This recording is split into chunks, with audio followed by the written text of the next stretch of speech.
인앱 결제 강제 정책 예고로 앱 통행세 갑질 논란을 받아온 구글이 수수료를 인하하겠다고 밝혔습니다. 또 야당은 구글에 대한 제재가 한미 간 통상 마찰을 야기할 우려가 있다는 구글 측의 입장을 받아들여 법안 처리를 또다시 불발시켰습니다.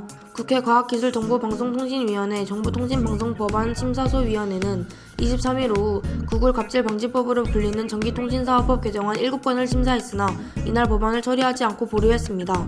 이날 여당 간사인 조성래 의원을 비롯한 더불어민주당 의원들은 해당 법안이 충분히 논의됐고 대안과 조정안이 마련됐기 때문에 조정안대로 처리해야 한다고 주장했으나 야당의 반발에 부딪혔습니다. 박성중 의원을 비롯한 국민의힘 의원은 해외 사례가 없으니 좀 더 지켜봐야 한다는 등의 이유로 법안 처리를 막았습니다. 이날 법안 처리가 무산된 것은 구글 코리아의 개정안에 대한 우려를 야당이 받아들였기 때문으로 알려졌습니다. 구글 코리아는 지난 19일 복수의 거방위 의원실에 인앱 결제 법안은 한미 간 통상 마찰을 야기할 우려는 높은 반면 아직까지 시간적 여유는 많이 남아 있으므로 서둘러 처리하기보다 신중한 검토를 요청한다며 이 법안은 사실상 구글과 애플을 겨냥한 법안으로 널리 인식되고 있으며 한미 FTA에 대해 국민 대우와 시장 접근 제한 금지 의무 위반 가능성이 높다고 밝힌 것으로 알려졌습니다. 이어 바이든 정부도 보호무역 기조를 이어가는 상황에서 미국 기업을 겨냥한 망이용대가 규제뿐만 아니라 인앱 결제 규제를 한국이 앞장서 도입한다면 바이든 정부 초기 외교관계 형성에 큰 악재가 될 우려가 있다며 우려를 표했습니다. 다만 구글 코리아는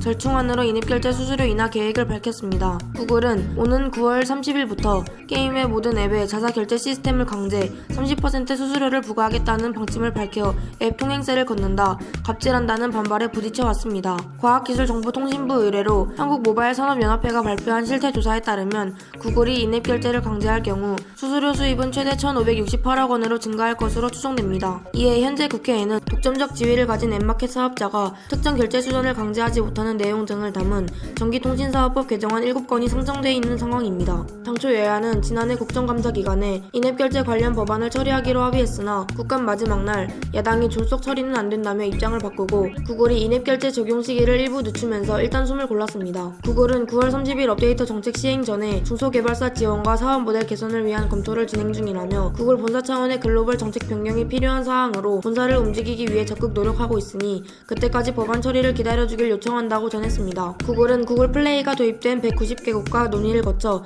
이르면 3월 늦어도 상반기 중으로는 구체적 인하안을 발표할 계획으로 전해집니다. 자이든 타이든 앱 개발사들의 부담이 덜어질 것으로 보입니다.